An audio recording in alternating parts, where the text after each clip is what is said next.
Masjid Al-Hijrah di Yerusalem Timur diserbu dan diduduki oleh pasukan Israel. Penyerbuan terjadi sejak 14 Oktober 2025. Tentara Israel masuk ke masjid dengan sepatu saat jemaah sedang sholat. Hal ini memicu kemarahan dan kecaman dari dunia internasional. Lantaran di saat bersamaan, Israel menyerbu kota-kota lain di tepi barat termasuk diantaranya kompleks Masjid Al-Aqsa. Sementara di Gaza, Palestina, serangan masif dilancarkan oleh tentara Israel beberapa saat sebelum perjanjian gencatan senjata ditandatangani. Serangan menyasar rumah warga hingga fasilitas kesehatan. Ratusan warga Gaza tewas akibat serangan ini. Sejak Oktober 2023, serangan Israel tewaskan lebih dari 67.000 warga Palestina. Sementara 170.000 lainnya terluka.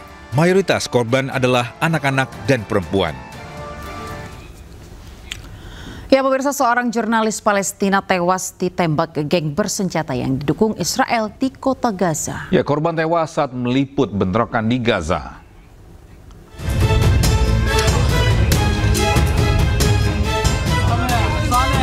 Jurnalis Palestina bernama Saleh Al-Jafarawi meninggal dalam bentrokan di kota Gaza. Saleh tewas beberapa hari setelah Israel dan Hamas mencapai kesepakatan gencatan senjata di jalur Gaza.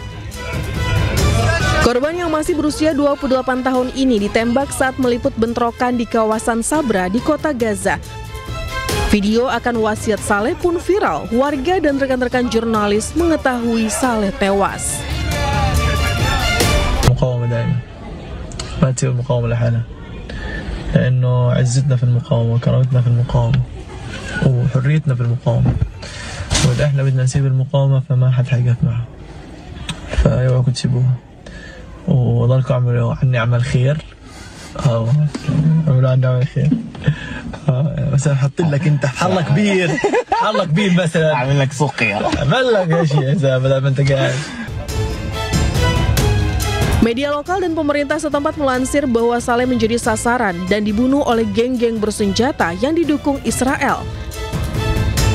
Menurut pengamat Timur Tengah, Dina Sulaiman menegaskan bahwa di Gaza banyak geng bersenjata yang didanai Israel sebagai perpanjangan tangan serangan Israel setelah gencatan senjata dengan Hamas. Saya pikir mereka saat ini menjadi perpanjangan tangannya Israel untuk menyerang orang Gaza. Jadi kan sekarang sudah ada gencatan senjata, Israel dilarang untuk menyerang warga Gaza lagi. Tapi terlihat ini ya justru ketika warga Gaza sedang bersyukur, sedang bergembira karena ada gencatan senjata, karena Israel berjanji untuk menghentikan serangan, ternyata yang melakukan serangan malah milisi-milisi yang didukung oleh Israel ini. Jadi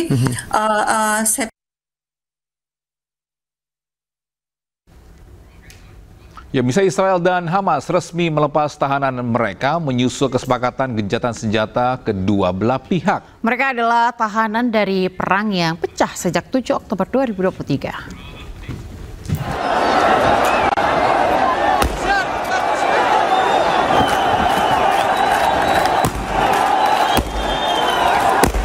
Israel dan Hamas resmi melepas tahanan mereka menyusul kesepakatan gencatan senjata kedua belah pihak.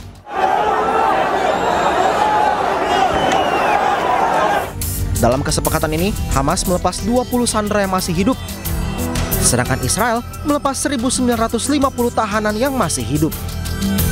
Selain itu, Hamas juga akan melepas sekitar 250 sandera yang sudah tewas, sedangkan Israel juga akan melepas 375 sandera yang sudah meninggal dunia.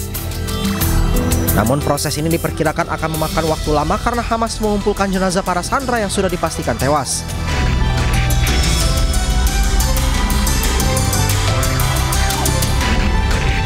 Para sandera ini dibebaskan dari total 250 orang yang disandera Hamas. Sedangkan Israel total sejak Oktober 2023 menahan lebih dari 11.000 warga Palestina.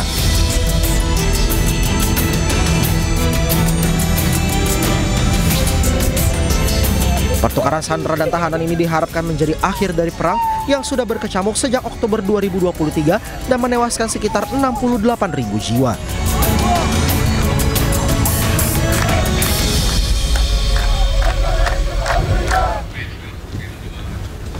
Pemirsa, sejumlah penjuru di salah satu kota di India ini berubah menjadi kuning. Ya, ini karena warga setempat melemparkan kunyit pada festival Haldi.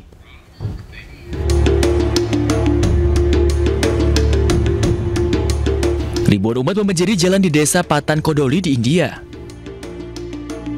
Berbagai sudut kota pun berubah menjadi kuning pada perayaan festival tahunan Vital Birdev Yatra yang juga dikenal sebagai Festival Haldi.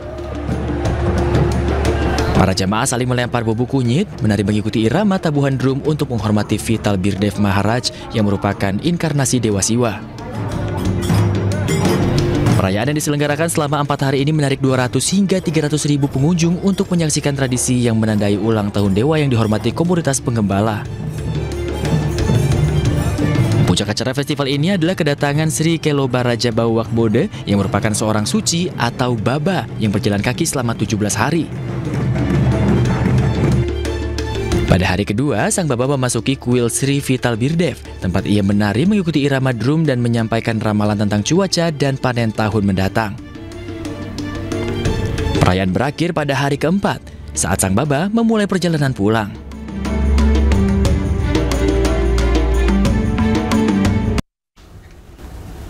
Pemirsa, jika Anda punya sofa atau kasur spring bed yang sudah tidak terpakai, kini tak perlu bingung lagi untuk membuangnya kalau udah nggak dipakai ya. Nah, cukup isi website milik DLH Jakarta, ini sampah-sampah besar bisa dijemput ke rumah secara gratis, pemirsa.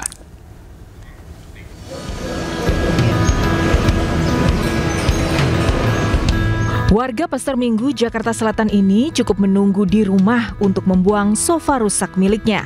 Tidak perlu repot karena tim Dinas Lingkungan Hidup Jakarta kini bisa menjemput dan mengangkut sampah ukuran besar langsung ke rumah warga tanpa dikenakan biaya alias gratis. Tak hanya sofa, warga juga bisa membuang lemari, kasur spring bed, meja, dan furnitur besar lainnya. Layanan ini dibuka agar limbah furnitur warga Jakarta ditangani secara tepat dan bertanggung jawab, bukan asal buang yang justru bisa mencemari lingkungan.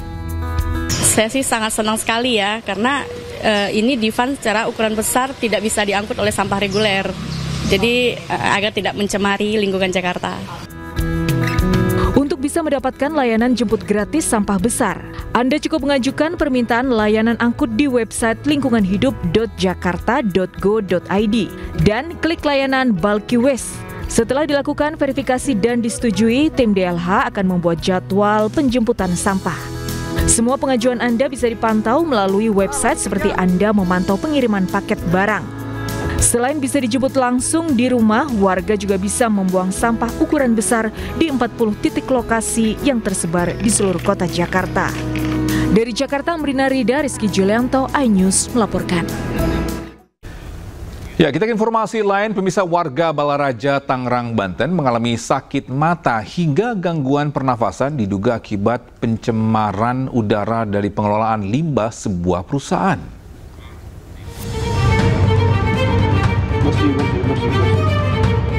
Warga Desa Sentul, Kecamatan Balaraja, Kabupaten Tangerang, Banten mengeluhkan pencemaran udara di daerahnya. Rumah mereka kerap menerima debu dan abu sisa pembakaran dari pabrik milik PT Sinar Logam Indonesia beberapa waktu lalu. Kondisi ini membuat sejumlah warga mengalami batuk, sesak napas, mata perih, dan sakit tenggorokan. Pencemaran diduga berasal dari pengelolaan limbah bahan beracun dan berbahaya atau B3. Kalau lama-lama kita di luar gitu, tenggorokan sakit, kemudian pusing, nanti mual.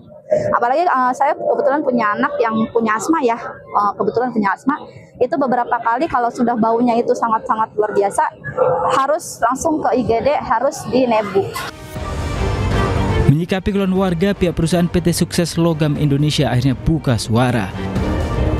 Pihak perusahaan mengaku telah memenuhi standar operasional yang telah ditetapkan oleh pemerintah.